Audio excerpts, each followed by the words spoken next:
Good morning, ma'am. Good morning. If you could please state your full name for the record. Nicole Beausoleil? Thank you. And is there something you wish to state to the court this morning? Yes, I do. Thank you. You may proceed, ma'am.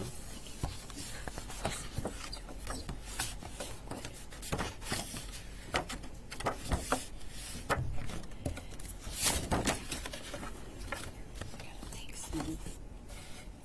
Good morning, Your Honor. Madisyn Baldwin, a name that most didn't know prior to this horrific act, but now a name that everyone has come to love.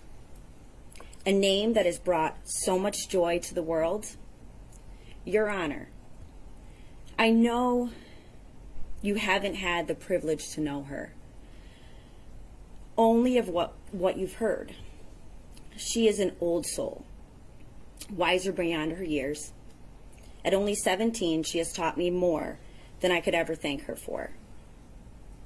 Having her young myself, she made me the mother I am today. She gave me the courage to be stronger. A few key things about Madisyn was her laughter, contagious smile, intelligence, passion, kindness, fearless drive, and determination.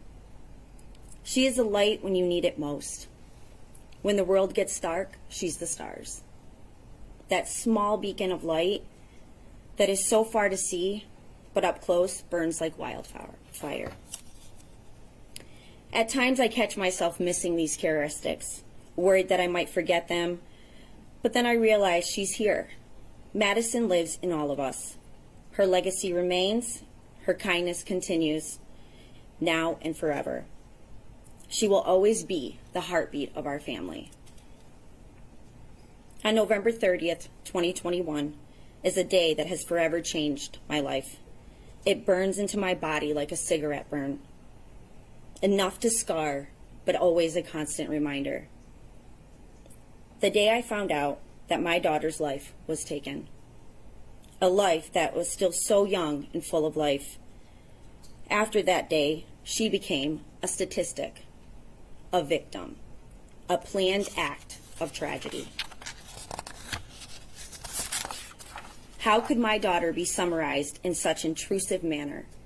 How could these now be her associations? I would like you to know that these accusations are false. I will not allow her name to be followed by the phrase Oxford shooting victim. She will be remembered by her name, a name that is loved unconditionally, one that has no hidden remark. The strong name we gave her, Madisyn.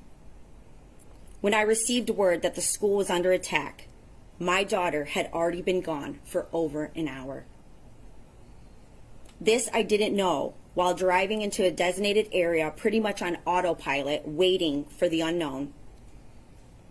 As I paced the Myers asking where my daughter was, all I received was blank stares. As the remaining kids reunited with their families, we were left there in silence, waiting for the answers that we are still waiting for. Next thing I hear, can the family of Madisyn Baldwin follow me? As I walked into the room, I felt this chill come across my body, so cold that I felt it in my bones. I pleaded not to go in, but following command, the words we heard were, I don't have good news on these 3 children. They are deceased. The sheer blunt statement could destroy you to the core. I was completely paralyzed. I felt every scream that came from my body. I felt every breath I took was fading. My mind was in a state of dementia, and then my body dropped to the floor. We were literally suffocating together in disbelief. Replaying those words in my head, within seconds, I thought, did I hear them right? I was definitely misinformed. The sobs came from a deep part in me. Tears soaked the cold floor I laid on. I managed a few calls, but conversations I've blocked out. Leaving for the substation, I stared out the window, looking for her, but replaying those words in my head. My mind and heart were literally in 2 different places. The rest of the night was excuse after excuse on why I couldn't be taken to my daughter. I needed to see her. I needed to prove that the information was not meant for me. But all I was offered was a table the next day at the medical examiner's office to identify her. Getting back home felt like forever. I had to tell her 11-year-old sister at the time that her best friend was gone. Peyton's screams will forever haunt me. And when she asked me that simple question, why? As a mom, I didn't have the answer. The next morning, I was on my way to prove somebody wrong at the medical examiner's office. In my head, it wasn't going to be her. As I walked down the corridor, I entered into a room with a steel door and a small glass window. I couldn't move my feet. I couldn't get close enough to look. But when I remembered, I was there to prove somebody wrong. I looked through the glass. My scream should have shattered it. My daughter's lifeless body was laying on a cold metal gurney. I remember her hand laying out from underneath the sheet, and her fingernails were blue. Blood smeared in her hair, and they made sure I saw her from a side that was more acceptable for a grieving mother. That was not my daughter. Madisyn was far from lifeless. As I banged on the door demanding to touch her, I lost my ability to stand. I was dragged away from her. I was not allowed to touch my own daughter. I was not allowed to hold her hand and just let her know I was there. It's a feeling that no parent should ever feel. But that's my baby. I deserved the right to be with her, but I was not allowed. Instead, I was dragged away from her, screaming like a toddler, saying profanities in the most ignorant way. That is when I realized I could no longer deny it. I didn't want to admit I was wrong. I didn't want to visualize a moment without her. I didn't want to believe she was gone. But it hit me like a semi-truck. I knew her dreams were no longer the future, but only dreams.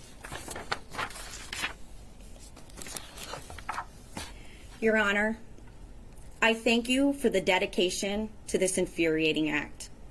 I admire your knowledge of the law and the stance onto listening to all, keeping your composure and consistency throughout this sentencing. I thank you for the clear representation of your courtroom. I thank you for the countless hours that this has taken from you and your family's life to give the best possible judgment. I thank you for being a human being. To the prosecution and advocates, Karen, Mark, David, and countless others, I thank you for the constant efforts to keep my daughter's legacy alive. The righteous hours, the rigorous hours that have consumed you, your nonstop actions to make sure all facts are given appropriately, your compassion for our family. Jen, my advocate, and others, advocates, I thank you for picking me up on some of my worst days and moments that I thought my life was not valuable, keeping me sane during every moment, even when weakness was at its worst. You all have remembered my daughter and kept her spirit alive in the most prestigious manner. Thank you for taking away from your life to get justice for her life. And lastly, thank you for doing the unthinkable, the tragic, the raw, the vulnerable, and infuriating moments when I know it breaks you inside to make sure that we are the slightest bit okay, to make sure we continue, that we remember, and that we keep fighting for justice.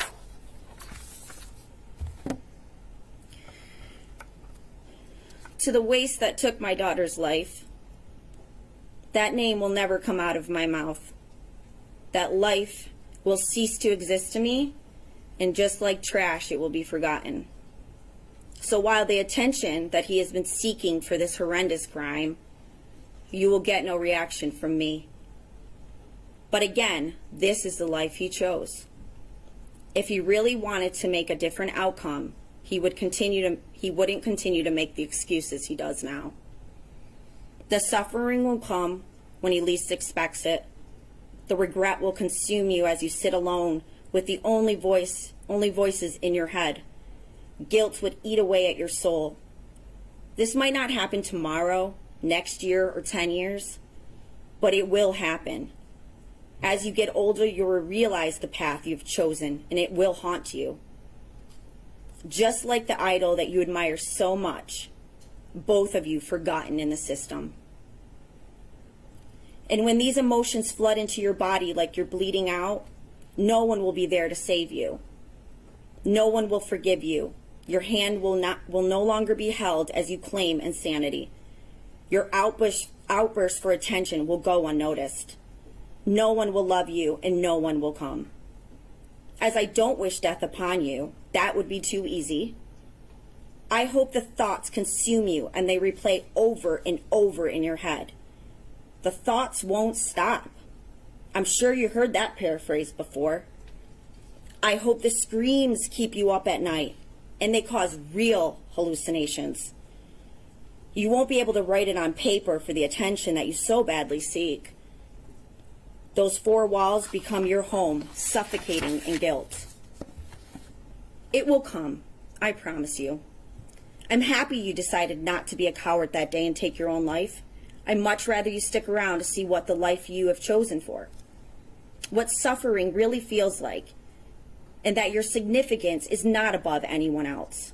I truly feel sorry for you that you thought this would be a better life choice. So, Your Honor, I have chosen forgiveness. We live in a world where forgiveness is not deserved but needed. Forgiveness, a word that holds so much controversy. What does it really mean? To me, forgiveness is an encouragement. It encourages me to forgive the things that are out of my control. I have chosen to forgive for myself. In some that might seem weak or giving in, it's my new journey with Madisyn, because honestly, that is who she was and that is what she would have done. I no longer carry that burden. It does not define me, it does not define her, or it does not define our family. I forgive myself for the grief that at times felt like multiple stab wounds, but managed to survive. I forgive myself for the weak moments of fear of the world around me. The time it's taken from my family and loved ones, time I will never get back. I forgive myself for not allowing joy and happiness in my life, to reflect and to learn. I forgive myself for any anger that raged inside me and I took out on the ones I love, in hopes that this would destroy me or suffering would be unbearable. You failed. I'm so much stronger than you, and your weakness consumes you. I don't choose to forgive the destructive nature that caused her death.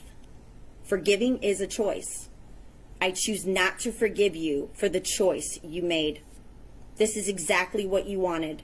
This is not a life that I would ever want to live. What this has done is ignited the light that I thought I lost. Madisyn's light. Your Honor, I hope you stamp his faith with whatever fate that might be, to continue to live the life sentence that he researched. That his life sentence is the same as my life sentence I received. As a life sentence that I cannot escape from. Day by day passes, I hope his life seems more meaningless, lost and forgotten. So when my time comes, and I will never worry if our paths or fates will ever meet again, but when our true day of judgment comes, my justice will be served. That his life sentence will continue so that he may live in his own personal prison for eternity, with no one waiting for him. I can only wish him the best on his new life and the repercussions that follow. Your Honor, as I close this chapter and I start a new one, I would like to make one thing clear. These actions did not break me. I am not broken. I am just rearranging the pieces. I am surviving each day, navigating this journey, celebrating the good and learning from the bad, choosing happiness, forgiving when needed and when it's deserved. I am living. I'm living because of my baby girl, Madisyn. Thank you.